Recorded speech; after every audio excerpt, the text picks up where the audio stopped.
अंधेरे में हमारी जलाई गई दिए की यह रोशनी फैले, हर तरफ उजाला हो, हर तरफ रोशनी हो, अंधेरे का कहीं नामो निशान भी ना रहे।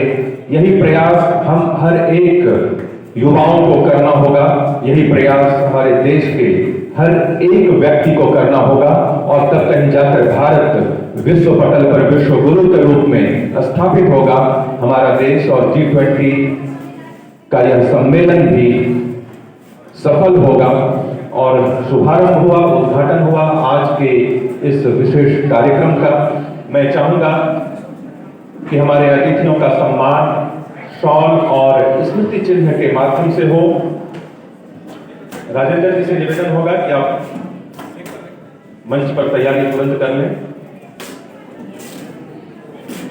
और मैं निवेदन करूंगा श्री अभिषेक कुमार जी से, जिला युवा अधिकारी नेहरू युवा केंद्र देवघर, कि आप स्वयं अपने हाथों सम्मान करें हमारे मुख्य अतिथि और हमारे विशिष्ट अतिथियों का।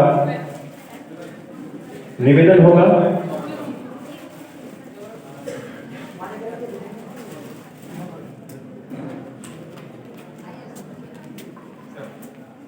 और सबसे पहले बेंच लगाकर हमारे सम्मानित अतिथि का अभिनंदन करें आज के इस कार्यक्रम के लिए।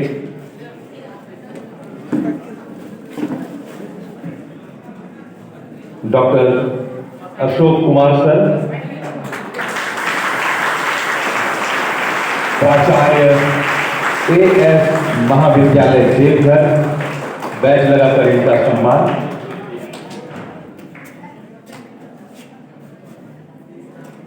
और नेहरू युवा केंद्र के उदय सर से निवेदन होगा कि कृपया मंच पर आवें सर।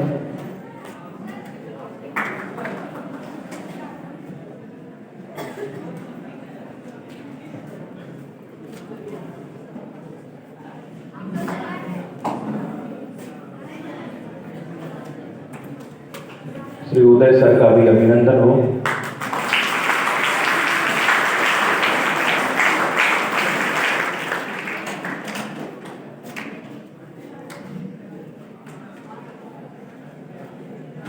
और अब मंच पर सम्मान, सबसे पहले हमारे मुख्य अतिथि महोदय। निवेदन होगा श्री अभिषेक कुमार जी से, जिला युवा अधिकारी हैं नेहरू युवा केंद्र देवघर के, कि आप सबसे पहले देवघर महाविद्यालय देवघर के प्राचार्य डॉक्टर अखिलेश तिवारी सर का सम्मान करें, अभिनंदन करें, उनको वस्त्र और यह एक स्मृति चिन्ह।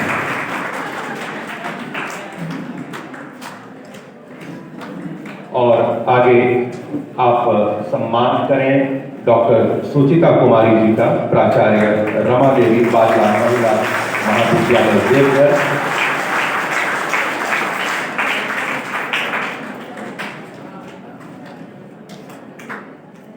गुरुजनों का सम्मान ही सबसे बड़ा सम्मान होता है, तालियों में कमी ना हो। और एक और जहां हम भारत को विश्व गुरु बनाने की सोच रहे हैं, तो हम अपने गुरुजनों के सम्मान के बदौलत ही हम भारत को विश्व गुरु बना सकते हैं। आगे डॉक्टर अशोक कुमार, प्राचार्य AS महाविद्यालय देवघर, उनका सम्मान हो, उनको वस्त्र और स्मृति चिन्ह प्रदान करें।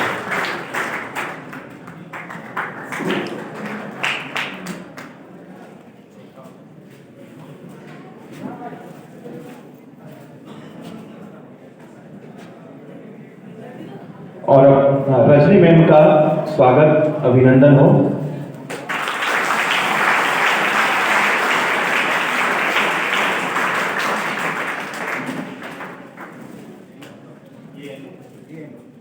NCC की ANO है रजनी मैम, उनका अभिनंदन और स्वागत हुआ।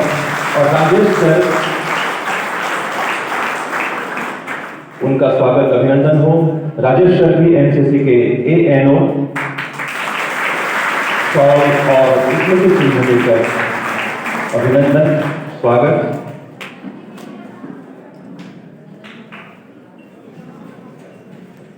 और नेहरू युवा केंद्र के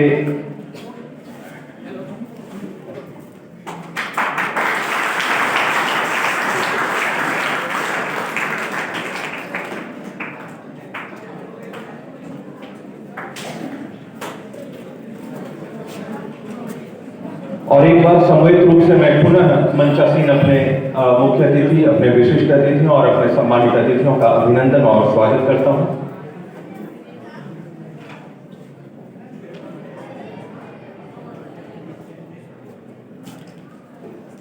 और हम चाहेंगे कि श्री अभिषेक कुमार, जिला युवा अधिकारी, नेहरू युवा केंद्र, उनका भी सम्मान हो।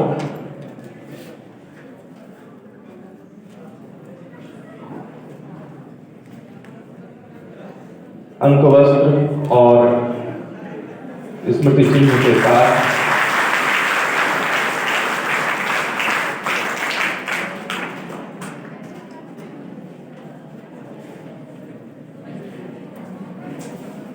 बहुत बहुत अभिनंदन, बहुत स्वागत। और एक बार पुनः उपस्थित आप सभी युवाओं का भी बहुत बहुत स्वागत, बहुत अभिनंदन।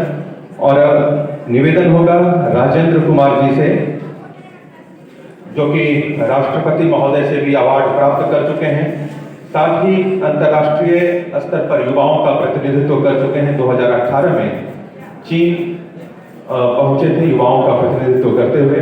निवेदन होगा राजेंद्र जी से कि आप स्वागत करें अपने माध्यम से, अपने शब्दों में हमारे अतिथियों का, और आप परिचय भी करवाएं।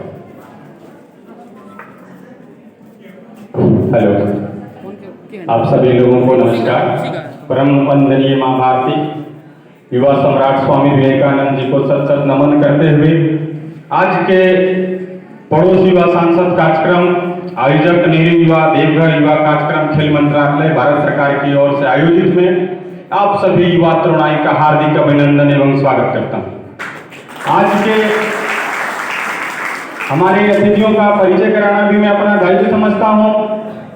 आप हैं डॉक्टर अखिलेश तिवारी सर, आप प्राचार्य देवघर महाविद्यालय देवघर हैं। आप हैं डॉक्टर सुचिता कुमारी मैम, प्राचार्य रामा देवी बाजला महाविद्यालय देवघर। आप हैं डॉक्टर अशोक कुमार सर, प्राचार्य महाविद्यालय देवघर। आप हैं राजेश सर, एएनओ देवघर महाविद्यालय देवघर। आप हैं सुश्री रजनी मैम, एएनओ रामादेवी बाजला महाविद्यालय देवघर। आप हैं श्रीमान अभिषेक जी, नेहरू युवा केंद्र के युवा अधिकारी। और आप हैं श्रीमान युदय जी, नेहरू युवा केंद्र। हमारे मंच के सामने भी बैठे अधिकारी एनवाईके से श्री झा जी, और हमारे स्कूल से भी बहुत सारे प्रतिनिधि करने आए हुए हैं। सभी स्कूलों से आए हुए अतिथियों का भी हार्दिक अभिनंदन एवं स्वागत करती है। आप सभी लोग भली भांति जानते होंगे कि G20 जो अभी हम लोगों का जो विषय है, जिस विषय पे आज कार्यक्रम आयोजित किया गया है पड़ोस युवा सांसद, ये पूरे देश के हर एक जिला में ये आयोजन किया जा रहा है, ताकि हमारे युवा तरुणाई, युवा पीढ़ी जाने कि आखिर में G20 है क्या।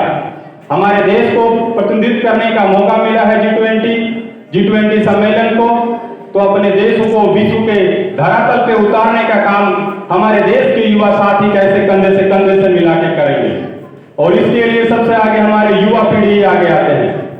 इसलिए G20 सम्मेलन के बारे में अधिक से अधिक जानकारी प्राप्त करें। इसमें युवाओं का क्या योगदान है, इसमें आने वाले समय में युवाओं को क्या फायदा मिलने वाले हैं, चाहे वो रोजगार के कैसे मुहैया कराएं। तो ज्वलंत मुद्दा में से एक जलवायु परिवर्तन, पर्यावरण संरक्षण, ऐसे विभिन्न प्रकार के मुद्दे हैं जिसमें G20 सम्मेलन एक साल के लिए भारत को प्रतिनिधित्व करने को मिला है। उसमें पूरे देश भर में हमारे दूसरी देशों के प्रधानमंत्री माननीय नरेंद्र मोदी भाई जी साहब के नेतृत्व में पूरे देश भर में हो रहे हैं। साथ ही साथ युवा कार्यक्रम खेल मंत्रालय भारत सरकार के खेल मंत्री अनुराग ठाकुर जी के नेतृत्व के कंधों पे पूरे देश भर में हर जिला में ऐसे युवा तरुणाई आगे आए और देश के अपने ही अभी तो पूरे विश्व में कैसे हम परचम लहराएं अपने देश का, इसके बारे में हम अधिक से अधिक जानेंगे अपने अतिथियों के द्वारा।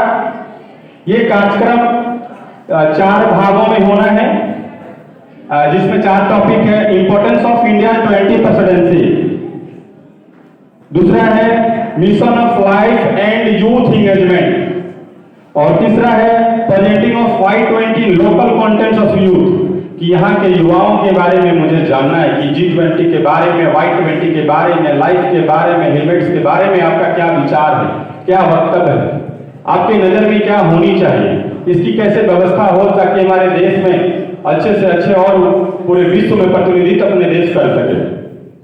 चौथा सेशन है कल्चरल प्रोग्राम का। तत्पश्चात भोजन है। सभी लोगों को से आग्रह है कि भोजन करके अवश्य जाएं। ये हमारे कार्यक्रम का रूपरेखा था और हमसे बेहतर हमारे अतिथियों के द्वारा सुनना आप लोग पसंद करेंगे। और विशेषकर हम धन्यवाद देना चाहेंगे रोशन भैया को, जो आप देखे जानते होंगे, परिचय के मोहताज नहीं है। रोशन भैया हमारे बहुत शॉर्ट नोटिस में आए हुए हैं, तो आप सभी लोगों को बहुत धन्यवाद। भारत माता की, भारत माता की, वंदे वंदे। धन्यवाद।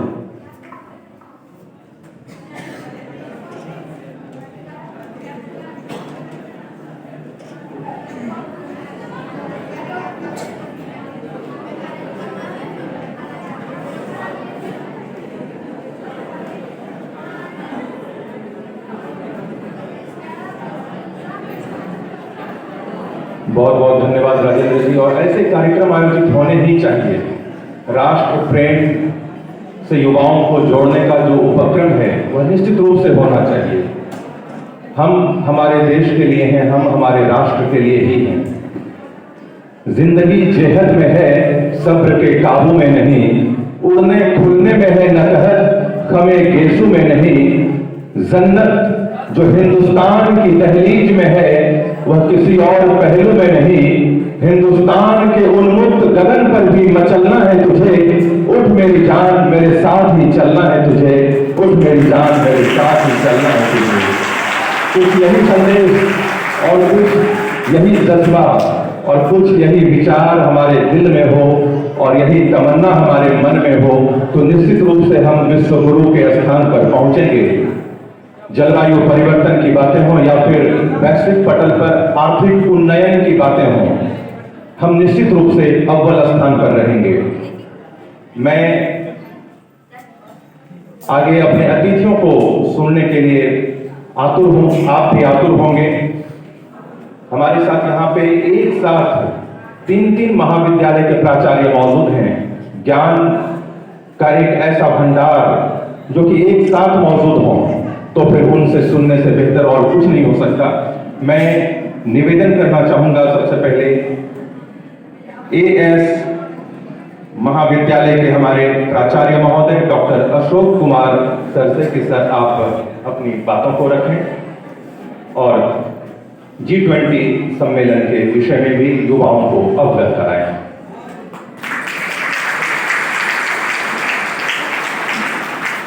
धन्यवाद। आज के इस कार्यक्रम में यहाँ उपस्थित देवघर महाविद्यालय के प्राचार्य डॉक्टर अखिलेश तिवारी सर, महिला महाविद्यालय की प्राचार्य डॉक्टर सुचिता कुमार, मंचासीन विभिन्न शिक्षण संस्थानों एवं नेहरू युवा केंद्र के पदाधिकारी एवं कार्यकर्ता हैं। हमारे सामने इस प्रसार में बैठे एनसीसी एनएसएस के छात्र छात्राएं, निश्चित रूप से आज का यह दिन काफ़ी प्रेरणादायक है और काफ़ी उत्साहवर्धक भी है आप सबों के लिए, क्योंकि एक ऐसा विषय आज के इस कार्यक्रम में रखा गया है जो पिछले लगभग 2-3 महीने से जारी है, क्योंकि G20 सम्मेलन का भार 1 दिसंबर 2022 से 30 नवंबर 2023 तक हमारे देश को मिला है और माननीय प्रधानमंत्री के कंधों पर ये जिम्मेवारी डाली गई है। तो उसी परिप्रेक्ष्य में कुछ बातें हम लोग यहाँ आज करेंगे। ऐसे तो यह काफ़ी सार्वजनिक विषय है, बड़े बड़े विद्वान इस पर बहुत सारी बातों को कह गए, और आज के इस कार्यक्रम में मुझे भी कुछ समय के लिए मौका मिला है, मैं भी अपने विचार को रखूं। तो सबसे पहली बात यह है कि हम लोग G20 क्या है इस पर जाएं। तो छात्रों,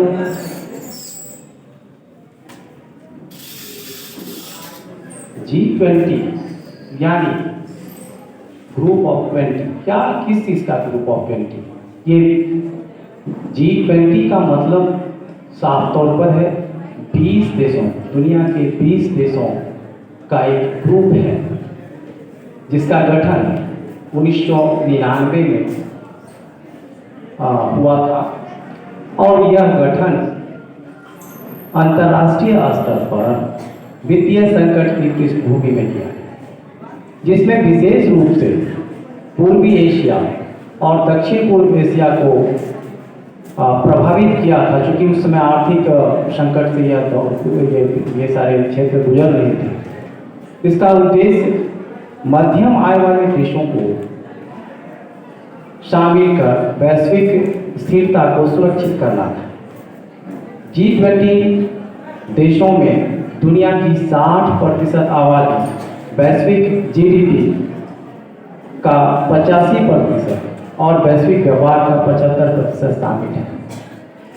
G20 ग्रुप में दुनिया के कई विकसित देश और विकासशील देश शामिल हैं।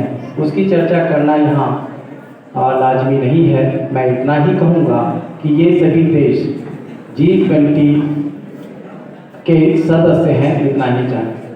और भारत को G20 की अध्यक्षता का भार मिला है और इसका विषय है वसुधैव कुटुंबकम, या एक पृथ्वी एक कुटुंब एक भविष्य, महाउपनिषद के प्राचीन संस्कृत पाठ से लिया गया।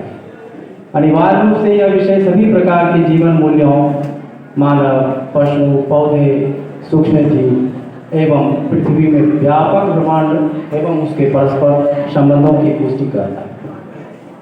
सवाल है जीवन मूल्यों पर आधारित कुछ बातें। जैसा कि हम जानते हैं, अभी हमारे एक पूर्ववर्ती छात्र राजेंद्र जी ने कहा, जो राष्ट्रपति अवार्डी भी हैं और काफ़ी तन्मयता से NSS NCC के काम को देखते हैं और इस तरह की चर्चाओं को आयोजित करते हैं। तो उन्होंने कहा पर्यावरणीय संबंधी बातों को भी G20 के देशों को देखना है। दोस्तों, हम सभी जानते हैं अभी पर्यावरण से संबंधित जो भी विषय है काफ़ी प्रासंगिक है, काफ़ी ज्वलंत है और इसकी चर्चा हमेशा आए दिन हम लोग करते रहते हैं। हम लोग पर्यावरण संकट से गुजर रहे हैं। आखिर यह संकट क्यों, कहाँ से यह संकट उत्पन्न हुआ और इसका निदान क्या है, इस पर हम सबों को सोचना होगा। हम आधुनिकता के दौर में उन बातों को भूल गए हैं जो मेरे जीवन या पशु पक्षी पेड़ पौधों के जीवन से संबंधित है। बात दरअसल औद्योगिक क्रांति की शुरुआत से हुई, जब उद्योग धंधे लगने शुरू हो गए और बहुत सारी ऐसी वस्तुओं का निर्माण शुरू हुआ जो हमारे लिए उपयोगी तो है, लेकिन इसका दुष्प्रभाव भी हमारे ऊपर पड़ता है और ये इतने प्रभावशाली दुष्प्रभाव हैं जो हमें धीरे धीरे विनाश की ओर ले जा रहा है। और ऐसी बातों के परिप्रेक्ष्य में चर्चा करना, चूँकि आप छात्रों के साथ काफ़ी लाजमी होगा कि हमारा पर्यावरण जो हम आए दिन चर्चा करते हैं ग्लोबल वार्मिंग, आखिर ये ग्लोबल वार्मिंग है क्या? ग्लोब क्या है? हमारी पृथ्वी, और ये गर्म हो रही है। इसका दुष्प्रभाव हम सभी जीवों पर पड़ता है, चाहे जीव हो या पेड़ पौधे, जीवन सब है। क्या प्रभाव पड़ता है और कैसे प्रभाव पड़ता है, यह तो काफ़ी रोचक विषय है। जैसे हम लोग बात करते हैं ग्लोबल वार्मिंग हो रही है, क्यों ग्लोबल वार्मिंग हो रही है, क्या कारण है इसके। हम लोग बात करते हैं ग्रीन हाउस गैसेस की, हम लोग बात करते हैं कि दुनिया में जो है अभी अपना जलवायु परिवर्तन काफ़ी तेजी से हो रहा है। आखिर क्यों? तो ग्लोबल वार्मिंग का मुख्य कारण है ग्रीन हाउस गैसेस। छात्रों, ग्रीन हाउस क्या है? क्या आपने किसी पार्क में ग्लास पैनल के बने हुए घर को देखा है, जो जहाँ पर कुछ नेसेंट प्लांट को लगाया जाता है? ये पौधे कुछ ऐसे जलवायु से यहाँ लाए जाते हैं जहाँ ठंड कम होती है और ठंड में अधिक ठंड होती है, और ये हमारे देश में जो है इसको विकसित करना होता है।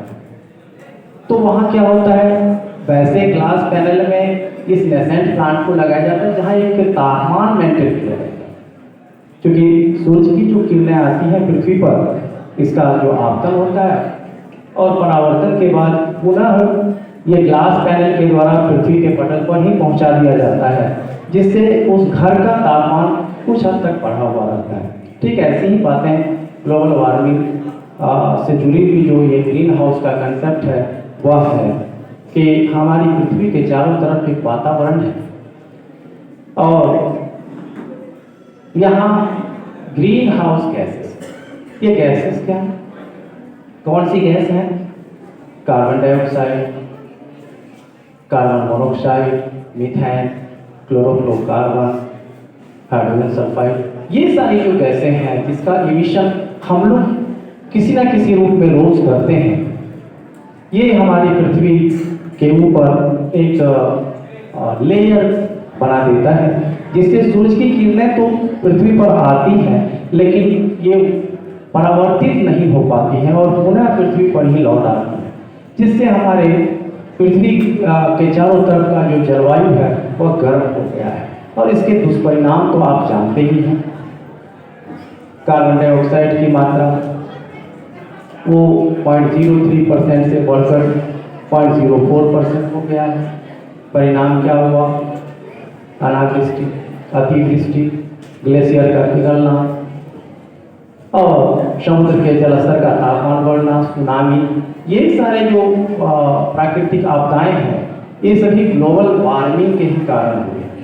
और आप देखें तो कुछ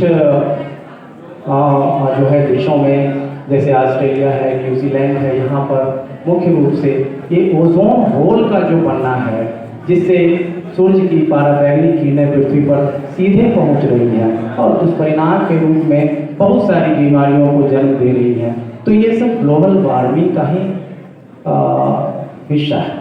तो मैं आपको कहना ये चाहता हूँ कि आप क्लोरोफ्लोरोकार्बन गैस का इमिशन जो हम लोग ये एयर कंडीशन या रेफ्रिजरेशन के लिए करते हैं, यह हमारे लिए कुछ समय के तक लाभदायक तो है कि हमें आराम पहुंचाता है, हम एसी में बैठते हैं, एयर कंडीशन का यूज़ करते हैं, लेकिन इनसे निकलने वाली गैसों का जो दुष्परिणाम है वह बहुत दिनों तक जो है हमें झेलना पड़ेगा।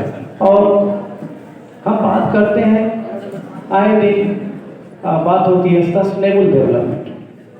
क्या है सस्टेनेबल डेवलपमेंट और कैसे हम विकास का काम करें जो टिकाऊ हो? क्या आपने कभी सोचा है या आप इस तरफ अपने ध्यान को कभी आकर्षित किए हैं कि पृथ्वी पर जो प्रारंभ में औद्योगिक क्रांति के बाद की जो जलवायु थी, जो गैसेस का रेशियो था, वो रेशियो अब नहीं रहा, वो बढ़ता चला जा रहा है। तो यहाँ जो है जो जलवायु में परिवर्तन है वह परिवर्तन हम सिर्फ अपने आराम के लिए कुछ ऐसी वस्तुओं को बनाकर, ऐसे कल कारखानों को लगाकर, ऐसे बड़े बड़े बिल्डिंग्स को बनाकर करते जा रहे हैं जो सस्टेनेबल नहीं है। आप वृक्ष काटते हैं, जंगल काटते हैं और वहाँ रोड बनाते हैं, सड़कें बनती हैं, बड़े बड़े कल कारखाने लगते हैं, बड़ी बड़ी बिल्डिंग बनती है। क्या ये बिल्डिंग सस्टेनेबल है जब मेरा पर्यावरण ही दूषित हो रहा है? जब पेड़ पौधे कट रहे हैं, जब जंगल में पेड़ पौधे की कटाई हो रही है, जो हमें ऑक्सीजन देता है, जो कार्बन डाइऑक्साइड का अवशोषण करता है और हम जीवन अच्छी तरह से जी सकते हैं, जब वैसे उपयोगी पेड़ पौधों की कटाई जो है बिल्कुल नियम कानून को ताक पर रखकर किया जा रहा है, तो क्या वहाँ बिल्डिंग और कारखाना बनना ये सस्टेनेबल है, ये टिकाऊ है? ये सोचने का विषय है। मेरी समझ से योजनाएं कुछ ऐसी होनी चाहिए जहाँ कम से कम इन प्राकृतिक संपदाओं का दुरुपयोग हो या उसका जो है उसका विनाश कम हो, उसको कम काटा जाए, उसकी सुरक्षा की जाए। एक्ट तो बनते हैं, कानून तो बनी है कि जंगलों को ना काटा जाए, लेकिन क्या हम उस पर अमल करते हैं? क्या हम अपने आप को उसे काटने से रोक सकते हैं? तो ऐसा आम जीवन में नहीं होता है। इस सम्मेलन का, ऐसे सम्मेलन का मुख्य उद्देश्य यही होता है कि आप जो कुछ भी यहाँ सीखते हैं, समझते हैं, जो कुछ भी जानकारी हासिल करते हैं, वो आप अपने जीवन में उतारें। और अगर ऐसा नहीं हुआ तो निश्चित रूप से हम सभी या हमारे जो जनरेशन आने वाले हैं, और निश्चित रूप से बहुत ही दुख में बीतेगा उसका समय, बहुत ही कष्टकर समय होगा, क्योंकि ऑक्सीजन की मात्रा घट जाएगी। आपने देखा अभी ऑक्सीजन कितना महत्वपूर्ण होता है। कोरोना काल में एक ऑक्सीजन सिलेंडर या 1 घंटे ऑक्सीजन जो मरीज को दिया जाता था, उसके एवज में एक मोटी रकम दी जाती थी। तो जो प्रकृति ने हमें मुफ्त में दिया है, जल, जंगल, जमीन, ये जो संपदा है, जो नेचुरल रिसोर्सेज हैं, इसका दुरुपयोग कर हम संकट में पड़ जाए, तो आप निश्चित रूप से इस तरह के जो कार्यक्रम होते हैं, जो बिल्कुल ही ज्ञानवर्धक होते हैं, इसमें जब भी आप जाते हैं, वहाँ जो बातें होती हैं उस पर आप चर्चा करें, आप उस पर सोचें और अपने जीवन में उसको उतारने का प्रयास करें। तभी इस तरह के सम्मेलन, इस तरह के कार्यक्रम का महत्व हमारे लिए हो सकेगा। मैं आशा करता हूँ आज इस कार्यक्रम में इतनी संख्या में मेरे छात्र उपस्थित हैं। निश्चित रूप से जलवायु परिवर्तन और उसके कारणों और उसके दुष्परिणाम पर और भी वक्ता हैं जो चर्चा करेंगे। आप निश्चित रूप से यह समझ पाएंगे कि जलवायु को सुरक्षित, संरक्षित करना हमारे लिए कितना महत्वपूर्ण है। और जहाँ तक वसुधैव कुटुंबकम की बात जो हमने कही, वह है कि आप जानते हैं माननीय प्रधानमंत्री ने मन की बात कार्यक्रम में इस अवसर पर उन्होंने कहा कि हमें वैश्विक भलाई पर ध्यान केंद्रित करना चाहिए। G20 की अध्यक्षता हमारे लिए एक बड़े अवसर के रूप में आई है। हमें इस अवसर का पूरा उपयोग करना चाहिए और वैश्विक भलाई व विश्व कल्याण पर ध्यान केंद्रित करना चाहिए, चाहे शांति हो या एकता, पर्यावरण के प्रति संवेदनशीलता हो या सतत विकास। भारत के पास चुनौतियों से संबंधित समाधान हैं। हमने एक धरती, एक परिवार, एक विषय, एक भविष्य की जो थीम दी है, वह हमारी वसुधैव कुटुंबकम की प्रतिबद्धता को दर्शाता है।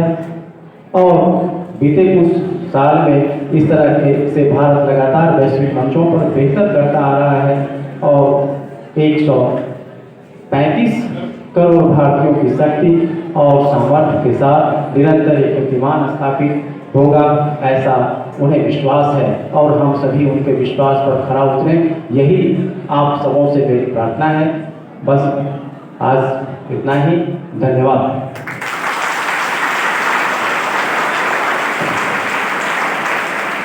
बहुत बहुत धन्यवाद सर, बहुत आभार। काफ़ी डिटेल में आपने सारी बातें आपने बताई, वसुधैव कुटुंबकम के मंत्र को आपने समझाया। और G20 सम्मेलन में अगर हम वसुधैव कुटुंबकम के मंत्र को लिए चल रहे हैं, तो यही हमारे लिए, भारत देश के लिए गौरव की बात है कि ना सिर्फ हम अपने लिए सोचें बल्कि हम औरों के लिए भी सोचें। अपने साथ साथ हम पूरी दुनिया के लिए एक बेहतर माहौल तैयार करें, पर्यावरण, जलवायु और आर्थिक मामलों के साथ साथ एक वसुधैव कुटुंबकम के मंत्र को भी अपनावें। यह बहुत ही आवश्यक है और यही हमारे लिए मूल मंत्र है, मूल विचार है। बहुत बहुत धन्यवाद सर, आपके प्रति बहुत आभार। आगे मैं निवेदन करना चाहूँगा रमा देवी बाजला महिला महाविद्यालय की प्राचार्य डॉक्टर सुचिता कुमारी मैम से कि मैम आप अपनी बातों को रखें।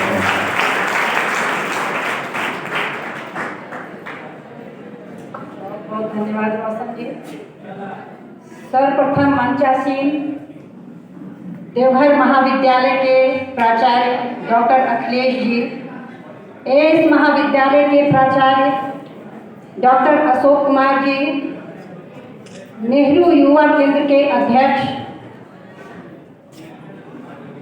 साथ ही रमा देवी बाजला महिला महाविद्यालय की एनसीसी की एएनओ रजनी कुमारी और देवघर महाविद्यालय के एनसीसी के एएनओ राजेश जी, साथ ही आप लोग युवा छात्र छात्राओं सबों को सर्वप्रथम मेरा जोहार।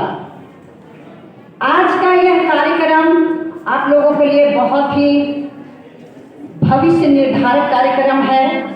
इस कार्यक्रम के आयोजक नेहरू युवा केंद्र के द्वारा आयोजन किया जा रहा है। नेहरू युवा केंद्र का मुख्य उद्देश्य ही होता है, इनके कार्यक्रम का मुख्य उद्देश्य होता है ग्रामीण युवाओं को राष्ट्र स्तर के गतिविधियों से जोड़ना। और यहाँ हम ज्यादातर देख रहे हैं कि हमारे एनसीसी और एनएसएस की छात्र और छात्राएं हैं, इसके अलावे भी और युवा लोग हैं।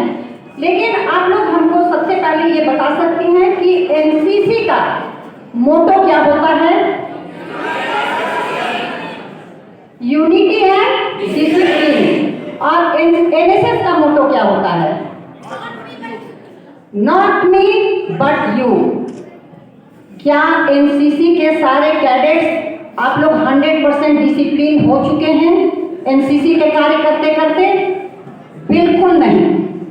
मेरी बात आप लोगों को कड़वी लगेगी, लेकिन मैं जो बोलती हूँ वो सच बोलती हूँ, क्योंकि अभी आप लोगों के समक्ष एस महाविद्यालय के प्राचार्य काफी डिटेल्स में G20 के बारे में बता रहे थे। मैं मंच पर से यही देख रही थी कि 80% छात्र छात्राएं आपस में बात कर रहे थे। यही आप लोगों का डिसिप्लिन है?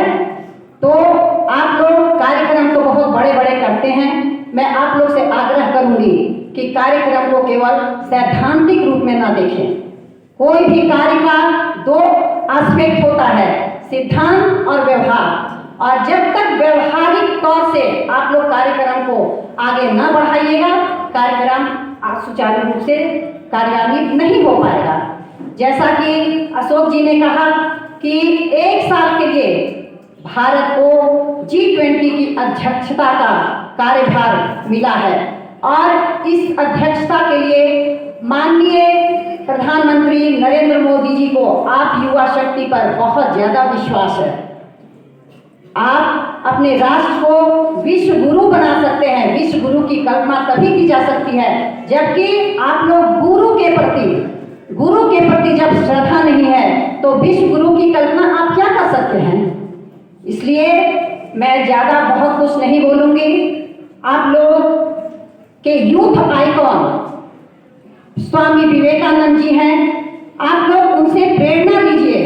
उनका सबसे सर्वप्रथम उनका एक विचार है युवा छात्र छात्राओं या युवाओं के लिए कि जागो, उठो और चलो, तब तक चलो जब तक कि तुम्हारा लक्ष्य न पूरा हो जाओ। मैं तो देखती हूँ कि छात्र हो या छात्राएं, जब आप चलना शुरू करती हैं, रास्ते में थोड़ी सी भी समस्या आई, आप नर्वस होके कैसे होगा, क्या होगा, ये करने से आप लक्ष्य को पूरा नहीं कर सकती। किसी भी कार्य को करने में बहुत सारी समस्याएं आती हैं, लेकिन उन समस्याओं को दरकिनार करते हुए आपको लक्ष्य को प्राप्त करने की कोशिश करनी चाहिए, तभी आप अपने कार्य में सफल हो सकती हैं।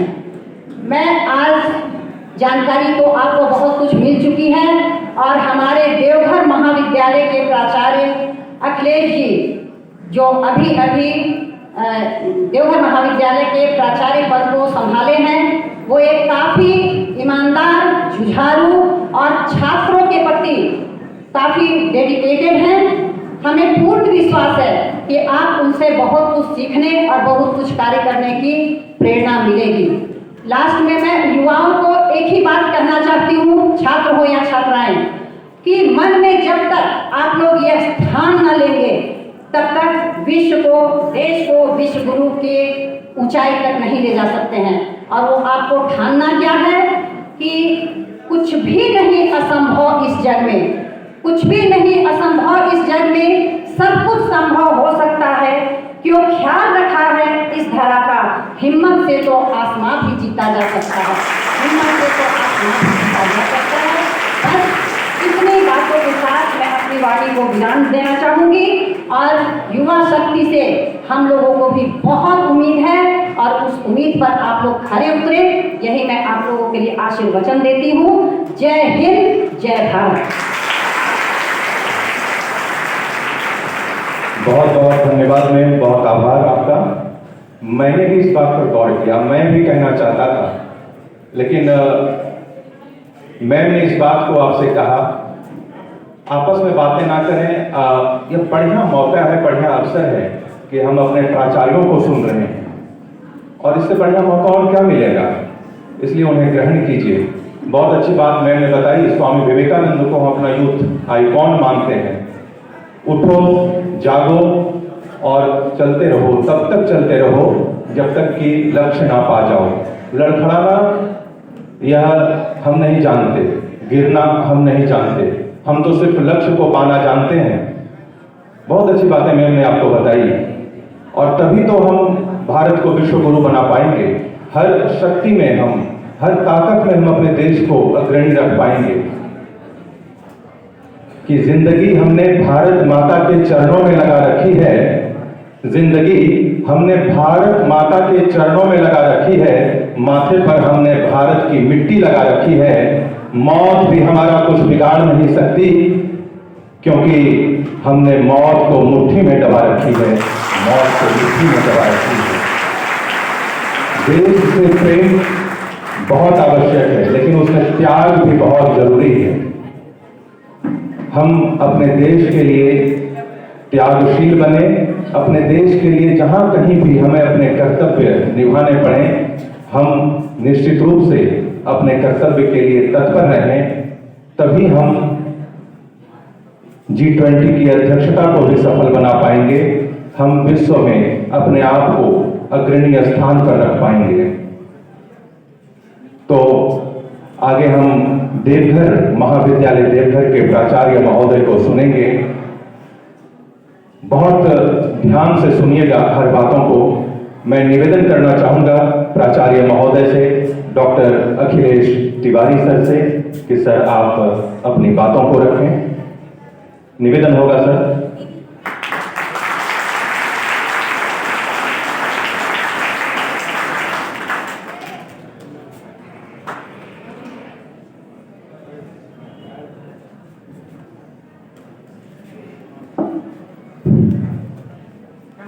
सबको नमस्कार। पर उपस्थित हमारे समकर्मी दो महाविद्यालयों के प्रभारी प्राचार्य, दो महाविद्यालयों के एनसीसी के ऑफिसर, नेहरू युवा केंद्र से हमारे मित्रगण,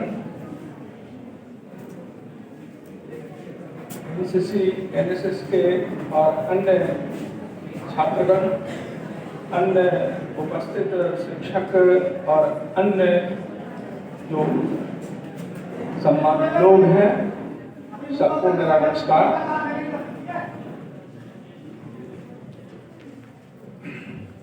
एक वाक्य से मैं अपनी बात की शुरुआत कर रहा हूँ। मैं तो, मेरा विषय आप जानते हैं, आउटडेटेड विषय है।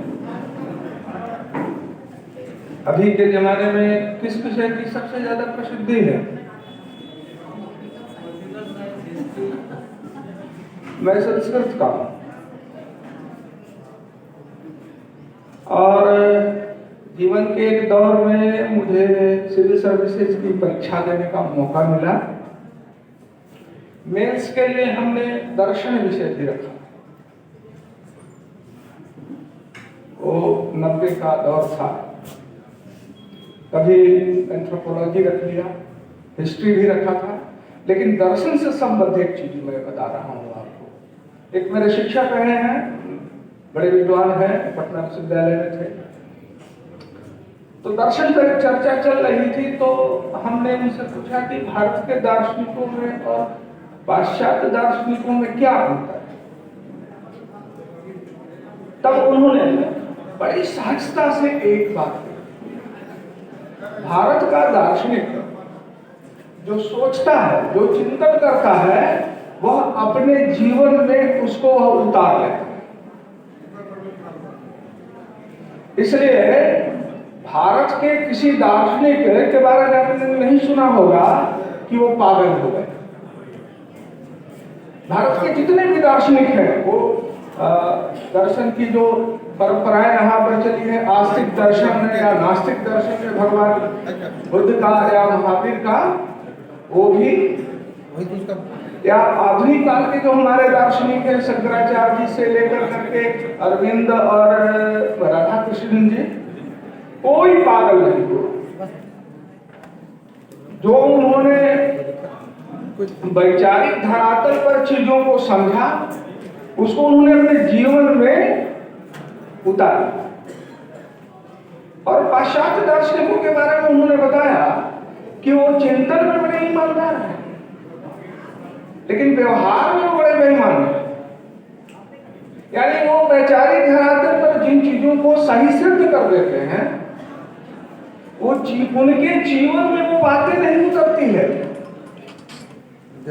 मतलब कि ज्ञान और क्रिया में उनका बड़ा ही विरोधाभास है। और 17वीं 18वीं शताब्दी के बाद से जो पूरी दुनिया में जितनी क्रांतियां हुई, उन सब क्रांतियों के पीछे जो विचार दर्शन था, वो पाश्चात्य विचार दर्शन था। तो विचार के स्तर पर तो उन्होंने बहुत अच्छी अच्छी बातें की, लेकिन जब स्वयं उन्हें जीना पड़ा तो सीधा उन्होंने उल्टा किया। और वर्तमान की जो भी हमारी समस्याएं हैं, वर्तमान की जो भी हमारी बाधाएं हैं, वे सब बाधाएं इसी जीवन दर्शन का परिणाम है। इस धरती पर जो भी पैदा लेता है, उसका सबसे पहले पोषण मिलने का आधार कौन है? मां। मां के पेट में रहता हुआ भी बच्चा मां से ही पोषण पाता है, और जब धरती पर उसका आगमन होता है तो सबसे पहले मां का दूध ही उसके लिए आहार बनता है।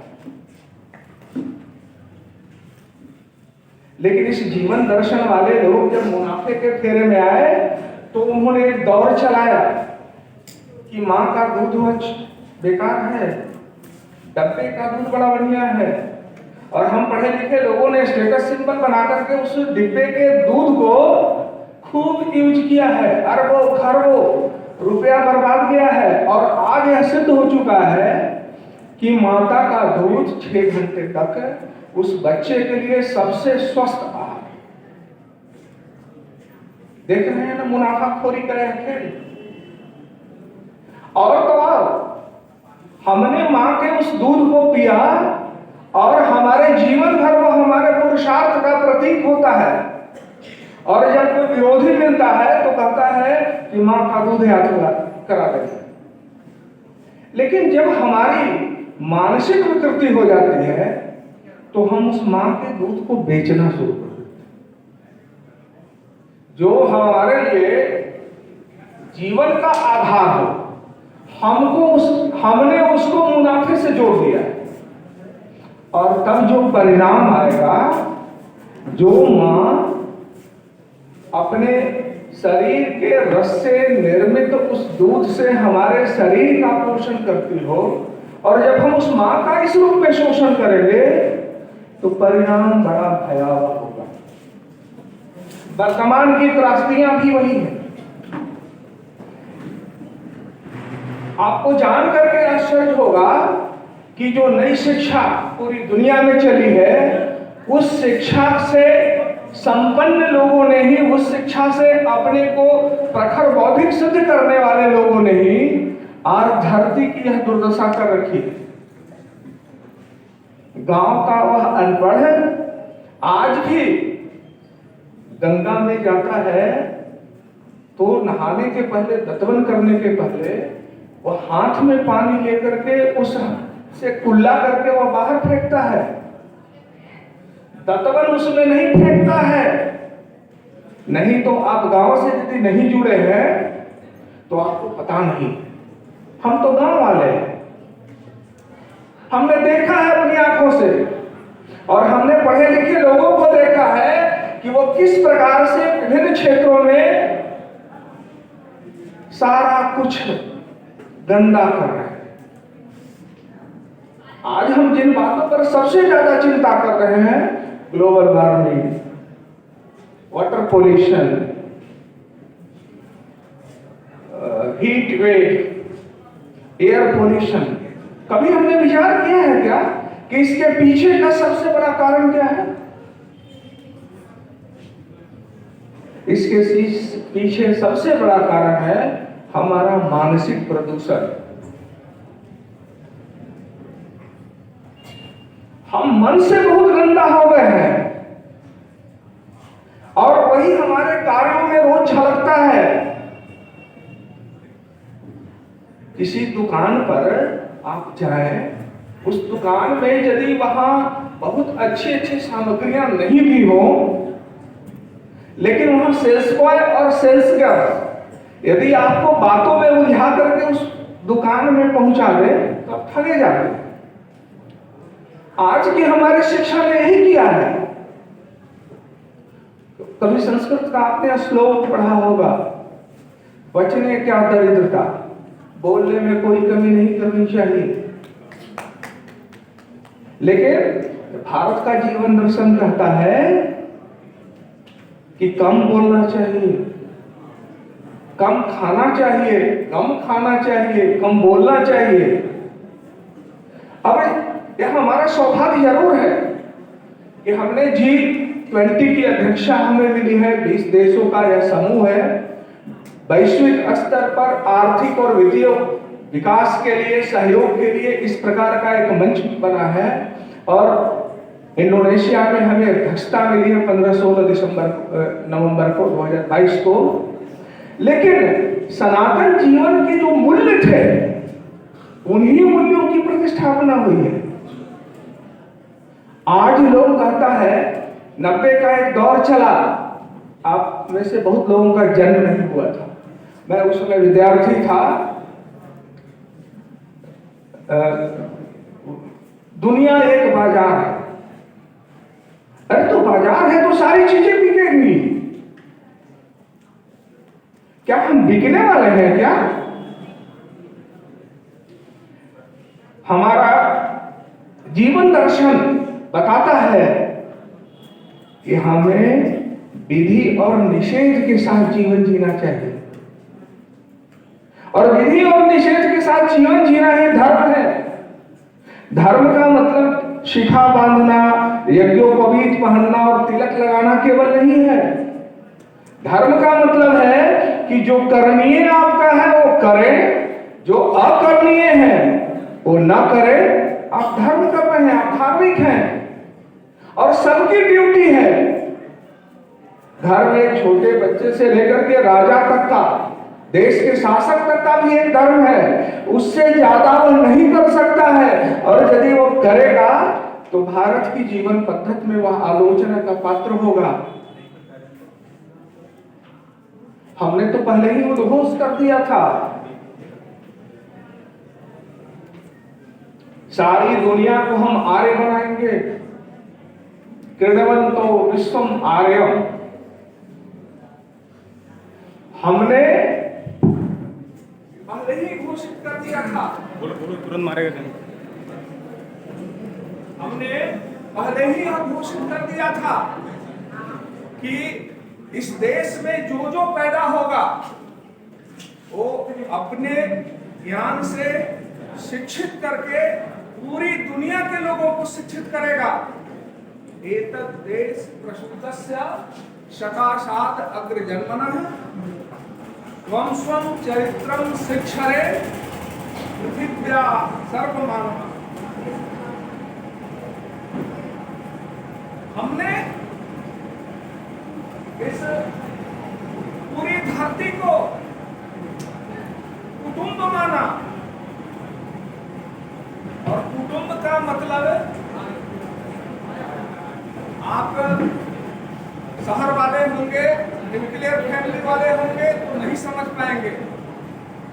यदि कोई संयुक्त परिवार वाले होंगे तो समझते होंगे कि कुटुंब का क्या मतलब होता है। एक की पीड़ा पूरे परिवार की पीड़ा। और उस प्रकार के जीवन मूल्य को हमने पूरी दुनिया में आज नहीं हजारों वर्ष पहले उद्घोषित कर दिया, और हमने अपने जीवन में उसको उतारा। पूरी दुनिया में जहां भी पीड़ा हुई हमने अपने को आगे रखा,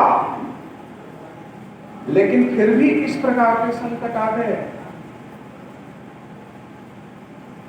पर्यावरण,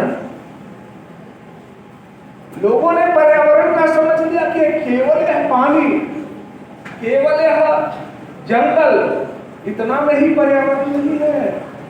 इस शब्द के ऊपर गौर कीजिए। पर्यावरण परि, आ और व्री धातु से बना है। परि का मतलब है चारों ओर, आ का मतलब है संपूर्णता में, और व्री का मतलब आपको जो घेरे हुए है। अब आप समझ सकते हैं, हमने इस समझदारी का पाश्चात्य जीवन दर्शन और पाश्चात्य शिक्षा से प्रभावित होकर के क्या अर्थ निकाला। हम 84 लाख योनियों की बात करते हैं, उसमें सर्वश्रेष्ठ मनुष्य है, और आज की स्थिति है इस धरती पर 84 लाख की जगह पर केवल 5 लाख प्रकार के जीव हैं। 89 लाख को हमने खत्म कर दिया। हमको यह अधिकार कहीं से मिला था कि हम अपना जीवन बचाने के लिए अन्य जीवों को खत्म कर दें।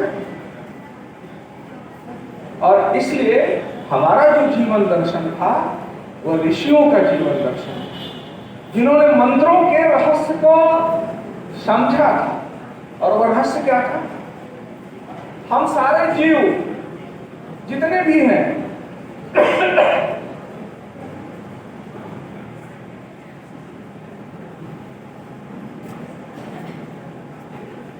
हम सारे जीव जितने भी हैं,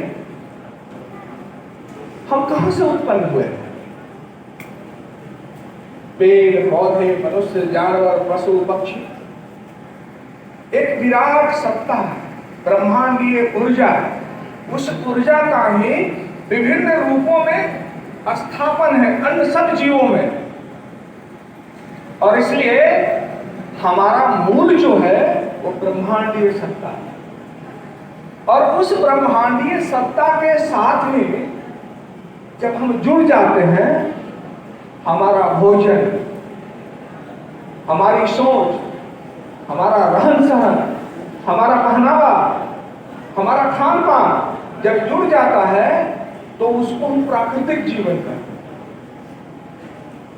शहर में मुझे पता नहीं, गांव का हूं, पता है। हमें सिखाया गया था ब्रह्म मुहूर्त में जगना है। एक व्यक्ति के लिए जीवनचर्या का नियमन था, रात में बहुत देर तक जगना नहीं है, ऋतु के अनुसार ही भोजन करना है, ऋतु के अनुसार ही आपकी जीवनचर्या होगी।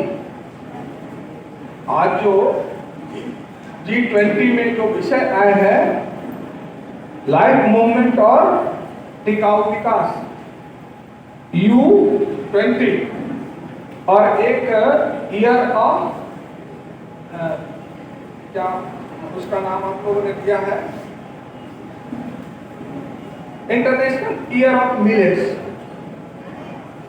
आप सोचें, हम पढ़े लिखे लोगों ने कितनी खुराफात की है। जो आज का पढ़ा लिखा समाज अपने को सबसे समझदार समझता है, उसने कैसी खुराफात की है। वो पैसे पर बिक करके उसने किस प्रकार के जीवन दर्शन को का अनुमोदन किया है, हमने आपको मां के दूध के संदर्भ में बता दिया। वर्ल्ड हेल्थ ऑर्गेनाइजेशन से सपोर्टेड जो डॉक्टर थे, उन लोगों ने कहा कि मां के दूध से काम नहीं चलने वाला है, वो बेकार है। सब सोचिए, 9 महीना तक जिस रस के पान से उस बच्चे का संवर्धन होता है और वह बच्चा जब धरती पर आता है तो उसी मां के दूध को कहता है कि वो बेकार है। किन लोगों ने किया था? ये आधुनिक पढ़े लिखे लोगों ने। उन लोगों ने अपनी बौद्धिकता का दर्शन ऐसा झाड़ा कि हम ग्रामीण परिवेश के लोग भी भाग गए। आज जो लाइफ मूवमेंट की बात कर रहे हैं, हमने आपसे पहले ही कहा कि जो मां के दूध से हमारे शरीर का पोषण प्राप्त होता है, मां का दूध बेच रहे हैं। हमने धरती का क्या किया है? हमने इसको धरती को समझ लिया लूटने का था। और आज जिस प्रकार के परिवर्तन हो रहे हैं, कहीं गर्मी ज्यादा पड़ रही है, कहीं बारिश ज्यादा हो रही है, कहीं सुखाड़ की स्थिति है। सुखाड़ की स्थिति के कारण फसलों की पैदावार कमी है, उन फसलों में पौष्टिकता का अभाव हुआ है। गर्मी के कारण बर्फ पिघल रहे हैं, बर्फ पिघलने के कारण समुद्र का तल बढ़ रहा है। और जो जितना समझदार है वो समुद्र के किनारे वाले शहर नहीं रह रहा है, और वहां यदि 6 इंच 8 इंच यदि पानी बढ़ जाए समुद्र का, तो आप समझ सकते हैं। ये हमने अपने कांटा बोया, और कांटा बोया है उन लोगों के कारण जो पाश्चात्य शिक्षा, पाश्चात्य दर्शन से प्रभावित होकर के विकास का मतलब केवल यह समझते थे कि सड़कें अच्छी बन गई तो विकास हुआ। आप आज के जमाने में कंप्यूटर बड़ा उपयोगी है। आप बताएं हमको, कंप्यूटर का 2 पार्ट है कि नहीं? एक हार्डवेयर है, एक सॉफ्टवेयर है। हम तो हार्डवेयर का विकास खूब कर रहे हैं। हमारे पास गगनचुंबी भवनें हैं, हमारे पास चमचमाती गाड़ियां चल रही हैं, 4 लेन 6 लेन 8 लेन सड़कों पर। हमारे पास जीवन जीने के इतने भौतिक साधन बढ़ गए हैं, लेकिन हमने सॉफ्टवेयर कैसा तैयार किया है? हमने उन बच्चों को, उन युवाओं को जो इसका उपभोग करने वाले हैं, हमने उनके मस्तिष्क में कौन सी चीजें डाली है? और वही डाली है अपने में केवल जी लेना।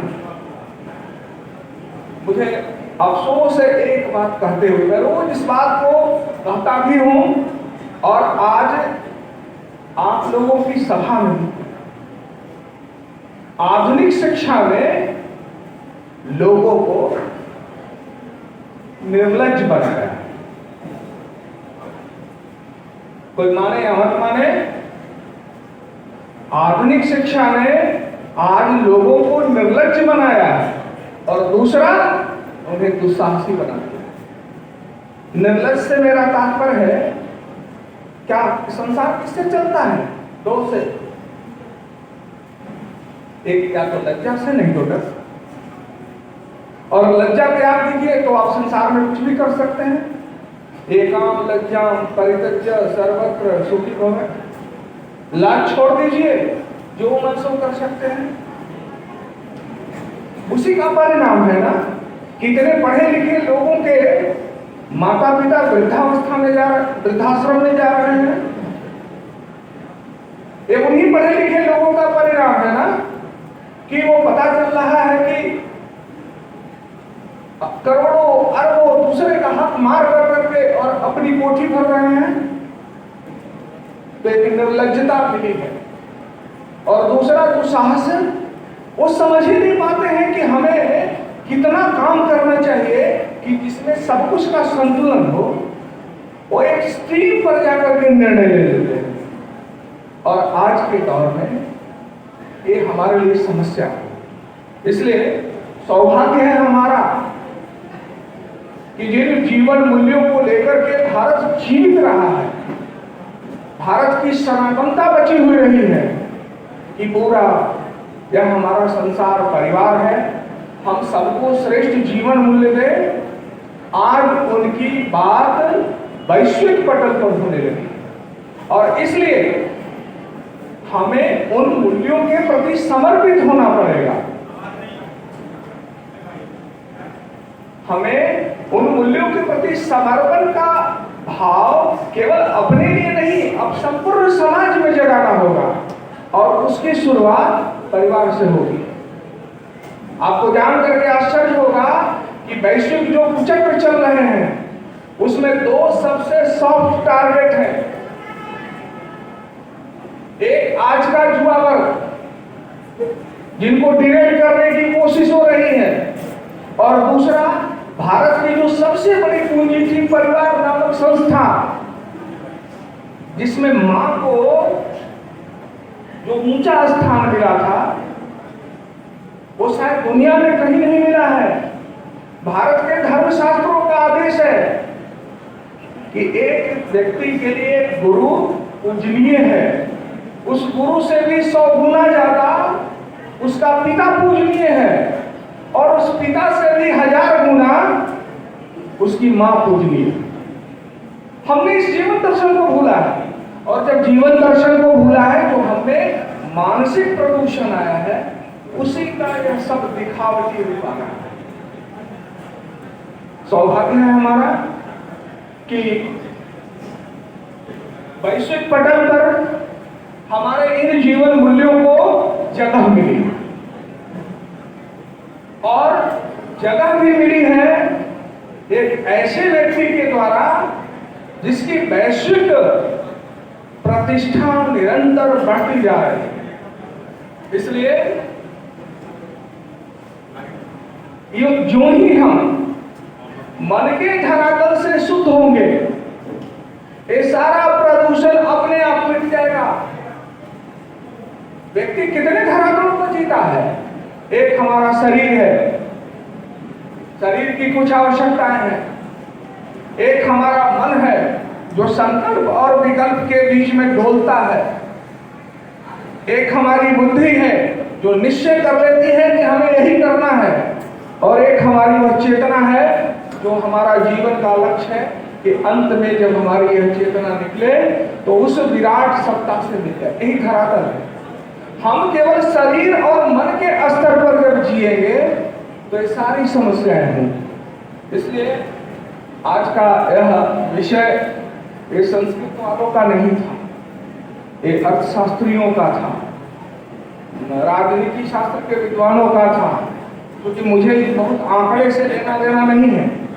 मैं जो जीवन में अनुभव करता हूँ वही मैं आपको बता सकता हूँ, क्योंकि मुझे आंकड़ा पर उतना विश्वास नहीं है, क्योंकि आंकड़ों का यह खेल बड़ा निराला भी चल रहा है पूरी दुनिया में। लेकिन इतना मुझे विश्वास जरूर है कि व्यक्ति यदि अपने स्तर से प्रयास करे मंच पर जाएंगे तो धीरे धीरे समस्याएं मिटेंगी। अनपढ़ लोगों के कार्यकाल में हमारी नदियां क्यों नहीं गंदी हुई थी? आज से 50 वर्ष पहले हमारे यहाँ एजुकेशन का रेट कम था, हमारी नदियां तो गंदी नहीं थी, हमारी हवा तो दूषित नहीं थी, हमारी बहन बेटियां कहीं घूम सकती थी, उन पर कोई फप्ती कसने वाला नहीं था, और यदि फप्ती कसने वाले उस समय भी 2-4 थे तो बगल का व्यक्ति उसे लपड़ मारने के लिए भी तैयार था। आज तो सब कुछ करना है।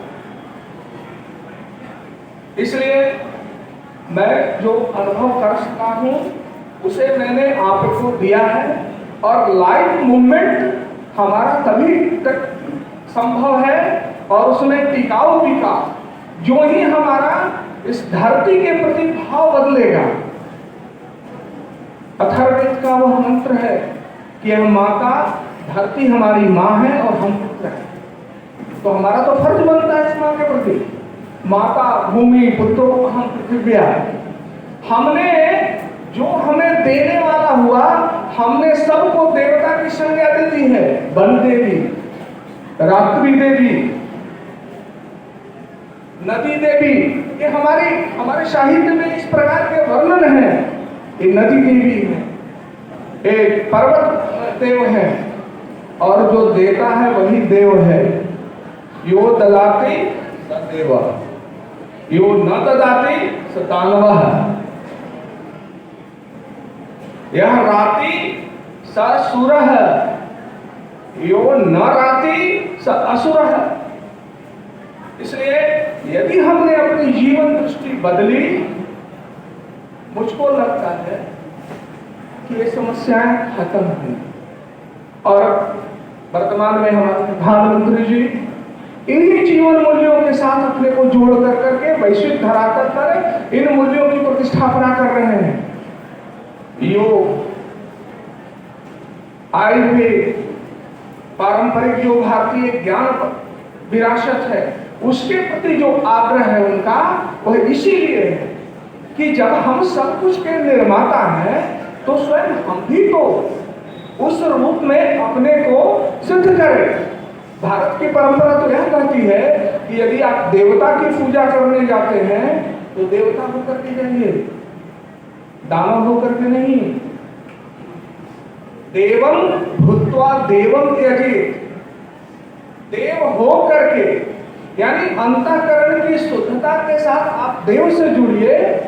आप जिन आकांक्षाओं की पूर्ति के लिए जा रहे हैं वहां से मिलेगी। लेकिन यदि हम देव होकर नहीं जाते हैं तो देव आपको दान नहीं देने वाला है। इसलिए वर्तमान के संदर्भ में यह हमारे लिए बहुत ही गौरव का विषय है और जिम्मेवारी का भी विषय है। गौरव का विषय इसलिए है कि हम जिन मूल्यों को हजारों वर्षों से अपने जीवन में, अपने साहित्य में स्वीकार करते आए हुए हैं, और भारत की अधिकांश जो जनसंख्या है उन जीवन मूल्यों के प्रति समर्पित है, उन्हें आज वैश्विक धरातल पर प्रतिष्ठा मिली। और दूसरा है कि जो नए पढ़े लिखे लोग हैं, जो पाश्चात्य रंग में रंग चुके हैं, उनके कारण जो विकृति आई है, हम पर जो उनका प्रभाव पड़ा है, हम उस प्रभाव को समझ करके अपने में भी सुधार यदि करें। मुझको लगता है कि ना हीटवेव देखे पाने के लिए आपको लगता होगा कि बहुत छोटा उपाय है, लेकिन ये बहुत बड़ा उपाय है। ना जल प्रदूषण की समस्या होगी, ना वायु प्रदूषण की समस्या होगी। इस प्रकार की जितनी भी समस्याएं हैं जो हमारे मन प्रदूषण के कारण उत्पन्न हुई, वो दूर होगी। आज के दिन में मैंने अपनी समझ से जो समझा है आपके समक्ष रखने का वो प्रयास किया है। धन्यवाद।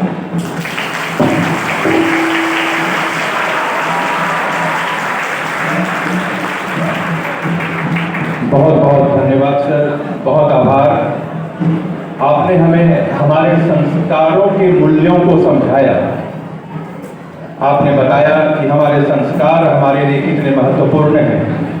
हम जिस प्रकार अपने संस्कारों को भूल रहे हैं, वही हमारे लिए सबसे बड़ी चुनौती है। G20 सम्मेलन और उसमें हमारी भारत की अध्यक्षता इस वर्ष महत्वपूर्ण है, और उसी में हम इस बात को भी महत्व दें कि हमारे जो संस्कार हैं, हमारी जो प्रारंभिक हमारी संस्थाएं हैं, हमारा परिवार, फिर हमारा देश, हमारी यह पृथ्वी, उसका संरक्षण हो, हम दोहन ना करें।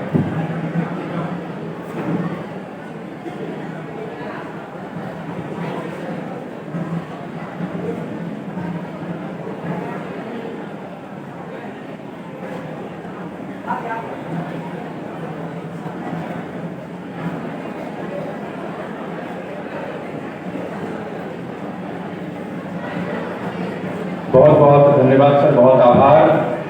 और घर सजाने की बात तो बाद में होगी, घर सजाने की बात तो बाद में होगी, पहले यह तय हो कि घर को बचाएं कैसे। लाख तलवारें बढ़ी आती हों गर्दन की तरफ, हमने सर झुकाना ही नहीं सीखा तो झुकाएं कैसे। भारत हमारा विश्व गुरु है और हम प्राचीन अपने संस्कारों को कायम रखेंगे। हम यह प्रण लें और आज यहाँ पे जितने भी युवा मौजूद हैं वो इस बात का संकल्प लें कि हम अपने भारत देश को गरिमामयी बनाए रखेंगे। पर्यावरण और जलवायु के मामले में भी हम निरंतर चिंतनशील रहेंगे। हम पर्यावरण का दोहन ना करें, प्रकृति को बचाएं और स्वयं के संस्कारों को भी बचाएं।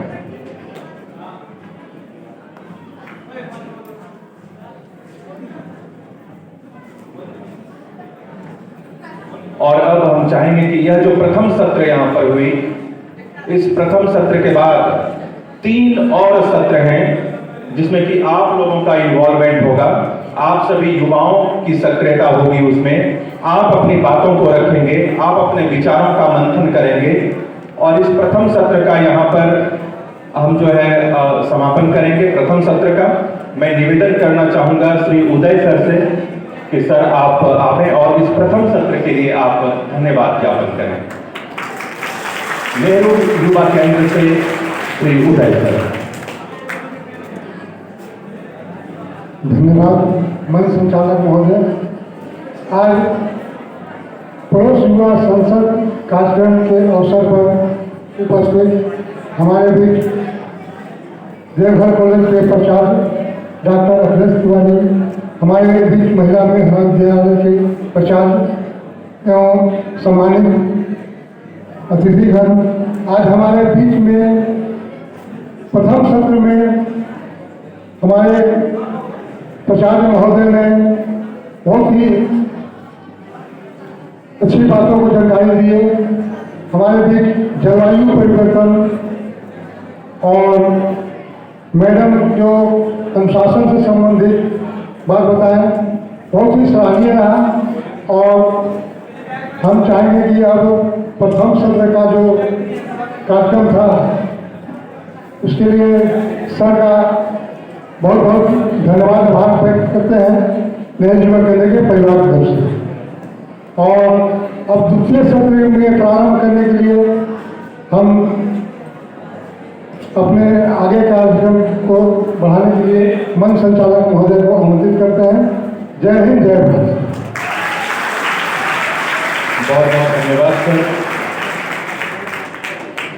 आगे G20 के विभिन्न मुद्दों पर हमारी क्या चुनौतियां हैं, हमारा क्या लक्ष्य है, हम हमारे सामने जो हमारी चुनौतियां हैं उसका हम किस तरह से सामना करेंगे। आगे के वर्षों में आर्थिक उन्नयन और जलवायु परिवर्तन आदि वैश्विक विषयों पर हमारी क्या योगदान होगी, हम किस प्रकार अपनी